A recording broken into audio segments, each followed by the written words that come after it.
नमस्कार। बाड़मेर की राजनीति में फिर हलचल पैदा होने वाली है। पंचायती राज रा जो चुनाव आया पड़ा मोटियार साथियां कमर कसया और आकल करे आगे आया। कोई टिकट दे तो ठीक, नहीं तो महाड़ा सिंबल फ्री बढ़िया, आप निश्चिंत रहे। क्योंकि पंचायती राज के चुनाव आने वाले हैं। पंचायती राज चुनाव की बात करें और बाड़मेर की राजनीति की बात करें तो मामला गर्म होने वाला है, क्योंकि यहाँ से निर्दलीय विधायक रविंद्र सिंह भाटी का एक बयान जो सोशल मीडिया पर फिर सुर्खियों में है। भाटी ये कहते नजर आए कि युवाओं को आगे आना चाहिए, पंचायती राज के चुनाव में भाग लेना चाहिए। पंचायती राज रा जो चुनाव आया पड़ा मोटियार साथियां कमर कसया और आकल करे आगे आया। कोई टिकट दे तो ठीक, नहीं तो महाड़ा सिंबल फ्री बढ़िया, आप निश्चिंत रहे। आप राजनीति में आकर के साफ और अच्छी तब बना पाएंगे जब आप खुद चुनाव लड़ेंगे। चुनाव लड़ना चाहिए और चुनाव लड़ने के लिए पार्टियां अगर आपको टिकट देती है ठीक है, नहीं तो हमारे सिंबल फ्री पड़े हैं। ये कहना भाटी का उस और इशारा करते हैं कि भाटी अभी भी थमेंगे नहीं, रुकेंगे नहीं। भाटी अपना मोर्चा खड़ा करेंगे। बाड़मेर के पंचायती राज चुनाव भाटी अपने कार्यकर्ताओं को चुनाव लड़ाएंगे और उन्होंने कहा कि खर्चे की चिंता करने की आवश्यकता नहीं है, जैसे भी होगा चुनाव मैनेज हो जाएगा। बस जरूरत है आप चुनाव का फॉर्म भरें और चुनाव के मैदान में कूद पड़े। चुनाव लड़ करके आप जनता की सेवा कर सकते हैं। पंचायती राज चुनाव वो कड़ी होती है जिसमें रह करके व्यक्ति गांव का विकास कराता है। अटल बिहारी वाजपेयी ने कहा था कि मेरा भारत 70% गांवों में बसता है, और अगर आप वाकई में इस देश को विकसित बनाना चाहते हैं तो पंचायती राज का अमला बहुत बड़ा योगदान देता है। इसमें पंचायती राज ही है जो आम ढाणी तक विकास कार्यों को पहुंचाता है। और मेरा युवाओं से ये आग्रह रहेगा कि आप भाटी साहब की बात को माने। जो रविंद्र सिंह भाटी ने बात कही है वो बात ये सौर इशारा कर रही है कि आपको चुनाव लड़ना चाहिए। बड़ी पार्टियां अगर आपको टिकट नहीं देती है तो आपके लिए रविंद्र सिंह भाटी वाले सिंबल और प्रियंका जी चौधरी बाड़मेर वाला बैट फ्री पड़ा है। आप सेव खाएं और बैट को लेकर के घूमें, जनता के पास जाएं, जनता को सेव खिलाएं और युवाओं को बैट बांटें कि क्रिकेट के साथ साथ सेव खाते हुए पंचायत राज के चुनाव में आपके लिए चौके और छक्कों की बारिश कर दे और आपको चुनाव जिता दे। आप चाहते हैं कि आपको चुनाव लड़ना है पंचायत राज का, आप राजनीति में खुद का भविष्य आजमाना चाहते हैं तो रविंद्र सिंह भाटी की इस बात को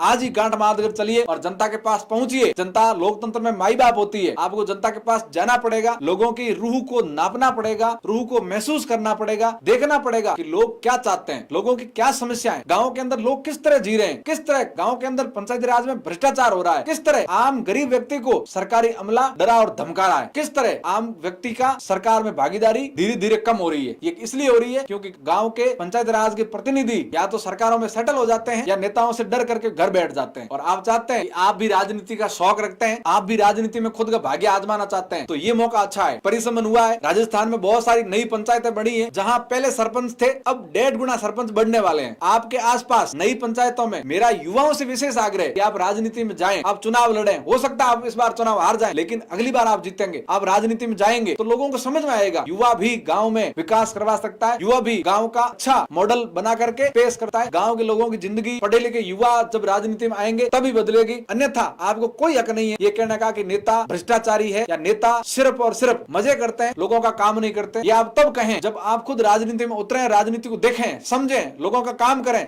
लेकिन ऊपर वाले नेता नहीं कर रहे हैं। इसलिए रविंद्र सिंह भाटी शिव से निर्दलीय विधायक है, वो ये कहते नजर आए अपनी भाषा में, मोटियारा कमर कसोपी चुनाव आवे पड़े, कोई पार्टी टिकट दे तो ठीक है, नहीं तो मोहल्ला सिंबल फ्री पड़ा है। ये बात लोगों को माननी चाहिए। इस बात में बहुत बड़ा वजन है। और बाड़मेर से राजनीति का जो दृश्य है और जो राजस्थान में नई पंचायतों का पुनर्गठन हुआ है उसको देखते हुए युवाओं को चुनाव लड़ना चाहिए और युवाओं को अपना भाग्य आजमाना चाहिए। जय हिंद, नमस्कार। जाते जाते हम आपसे आग्रह करना चाहेंगे कि जिनको चुनाव लड़ना है वो हमारे स्टूडियो में आकर के अपना इंटरव्यू दे सकते हैं। हमारे स्टूडियो टीजीएस में जहां से भी आप राजस्थान में जहां से भी हैं, आप हमसे इस नंबर पर संपर्क करें और अपना वक्तव्य, अपना इंटरव्यू, अपना उद्बोधन और लोगों से अपील, आप अपनी मन की बात, आपकी समझ, आपका प्लान आप लोगों के सामने रखना चाहते हैं, पंचायत राज चुनाव आप लोगों के सामने जाना चाहते हैं तो आप हमारे स्टूडियो में पधारें और यहाँ आपका इंटरव्यू और आपकी बातें रिकॉर्ड करा करके लोगों के समक्ष सही ढंग से आप पेश कर सकते हैं। हम भी आपकी मदद करेंगे कि पंचायत राज चुनाव कैसे जीता जाता है और पंचायत राज चुनाव में कौन कौन से मुद्दे काम करते हैं, पंचायत राज चुनाव में क्या क्या फैक्टर चलते हैं और पंचायत राज चुनाव कितना कारगर साबित होता है युवा नेता की राजनीति के लिए। आप भविष्य में बड़े नेता बनना चाहते हैं तो शुरुआत आप पंचायत राज से करेंगे तो आपको भविष्य में भी इसका फायदा होगा। इसलिए जिन लोगों को टीजीएस की हेल्प लेनी है, टीजीएस का सहयोग लेना है, वो हमारे इस नंबर पर संपर्क कर सकते हैं। चाहे सरपंच का चुनाव लड़ने वाले प्रत्याशी हो, चाहे पंचायत समिति सदस्य का चुनाव लड़ने वाले प्रत्याशी हो, चाहे नगर परिषद का चुनाव लड़ने वाले प्रत्याशी हो, या चाहे जिला परिषद का चुनाव लड़ने वाले प्रत्याशी, जो भी व्यक्ति राजनीति में चुनाव लड़ना चाहता है पंचायत राज का, वो टीजीएस में संपर्क करके अपना इंटरव्यू दे सकते हैं। आपकी पंचायत मॉडल है, आपके पास सपना है, आपके पास प्लान है अच्छा कि गांव का विकास नए सिरे से करा सकते हैं, तो हमसे संपर्क करें। हम आपके लिए तैयार हैं, हम आपके साथ हैं। हम भी चाहते हैं कि गांव का चेहरा बदले, गांव की तकदीर बदले, गांव के आम आदमी का विकास हो और गांव के आम आदमी को ये एहसास हो, गरीब किसान लाइन में अंतिम पंक्ति में बैठे व्यक्ति को भी लगे कि मेरी भी सरकार में भागीदारी है। और सरकार में भागीदारी तभी होगी जब गांव से नेता सरकार को जोड़ेंगे, और ये काम युवा करेंगे, पढ़े लिखे युवा, शिक्षित युवा। जरूरी नहीं है कि आप कांस्टेबल बने, शिक्षक बने, पटवारी बने, ग्राम सेवक बने, आप एक अच्छे लीडर और अच्छे नेता बन सकते हैं। पंचायत राज चुनाव लड़कर भी